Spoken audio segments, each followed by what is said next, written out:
लड़की ने बस अपना सिर छुआ। अप्रत्याशित रूप से दक्षिण कोरिया में विशाल जानवर ने उसी समय अपना सिर छुआ। पहले तो लड़की को लगा कि यह संयोग हो सकता है, लेकिन जब उसने प्लेबैक देखने के लिए सियोल की वेबसाइट खोली तो उसने पाया कि विशाल जानवर की हरकतें बिल्कुल उसकी हरकतों जैसी ही थी। अपने संदेह को सत्यापित करने के लिए एनी जल्दी से पार्क में गई और अपना हाथ बढ़ाया। फिर वह टीवी पर कोरियाई विशाल जानवर की लाइव फुटेज देखने के लिए घर भागी। निश्चित रूप से विशाल जानवर ने उसकी हरकतों की हूबहू नकल की। अपने सिद्धांत की पुष्टि करने के लिए एनी अपने कुछ दोस्तों को पार्क में ले गई। उसने उन्हें बेंच पर बैठने और जानवर को देखने के लिए सियोल की वेबसाइट पर पहुंचने के लिए अपने फोन का उपयोग करने के लिए कहा। एनी के पार्क में नाचने के बाद कोरियाई विशाल जानवर ने भी अजीब तरीके से नृत्य किया। ऐसा लग रहा था कि विशाल जानवर एनी है। एनी ही विशाल जानवर थी। उसके दोस्त यह जानकर हैरान रह गए कि एनी की शारीरिक संवेदनाओं और जानवर के बीच भी कुछ संबंध था। जब कोरियाई विशालकाय जानवर पर मिसाइल से हमला हुआ तो एनी को अचानक कमर में तेज दर्द महसूस हुआ। दर्द में उसने पार्क में ही चीनी कोंग फू के कुछ मूव्स किए। नतीजतन कोरियाई विशालकाय जानवर ने वही मूव्स किए और एक हेलीकॉप्टर को चकनाचूर कर दिया। जब उसके दोस्त अभी भी सदमे में थे, एनी ने अपना वजन अपने बाएं पैर से दाएं पैर पर डाला और गलती से सिर के बल जमीन पर गिर गई। लेकिन उसके गिरने की वजह से सियोल में कई ऊंची इमारतें ढह गईं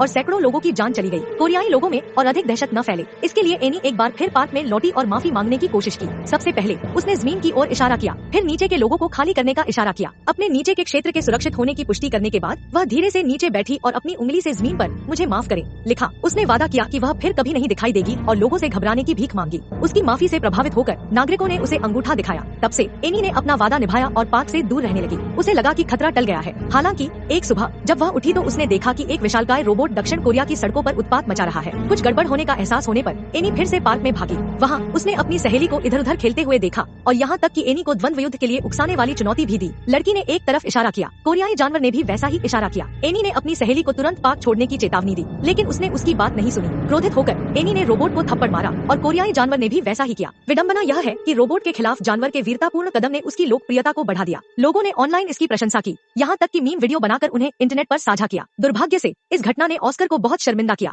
जिसे लगा कि उसने अपनी सारी गरिमा खो दी है। अपने गौरव को पुनः प्राप्त करने के लिए दृढ़ संकल्पित होकर उसने अगली सुबह एनी को बुलाया और उसे द्वंद्व युद्ध के लिए चुनौती दी। एनी ने दया दिखाने की योजना नहीं बनाई, लेकिन वह अभी भी एक युवा महिला थी और ऑस्कर का मुकाबला नहीं कर सकती थी। कुछ ही राउंड के बाद वह जमीन पर गिर गई, हिलने में असमर्थ हो गई। जब ऑस्कर गुस्से में इधर उधर भाग रहा था, एनी को एहसास हुआ कि अगर वह आगे बढ़ता रहा तो पूरा कोरिया नष्ट हो सकता है। उसे रोकने के लिए बेताब एनी ने एक साहसिक योजना बनाई। बिना कुछ कहे उसने एक हवाई जहाज का टिकट खरीदा और कोरिया के लिए उड़ान भरी। पार्क में वापस ऑस्कर अभी भी मजे कर रहा था, इस बात से अनजान की खतरा नजदीक था। अचानक जमीन कांपने लगी। ऑस्कर के प्रतिक्रिया करने से पहले कोरिया में मौजूद विशालकाय जानवर उसके सामने आ खड़ा हुआ। यह पता चला कि एनी ने जानवर को अमेरिका से कोरिया भेजने के लिए एक खास संरेखण का इस्तेमाल किया था। ऑस्कर घबरा गया और भागने की कोशिश की, लेकिन एनी ने उसे पकड़ लिया। हार के बावजूद ऑस्कर ने माफी मांगने से इनकार कर दिया और उसे कोसना जारी रखा। गुस्से में एनी ने उसे आसमान में फेंक दिया। जैसे ही ऑस्कर दूर चला गया, हास्यास्पद तमाशा आखिरकार खत्म हो गया।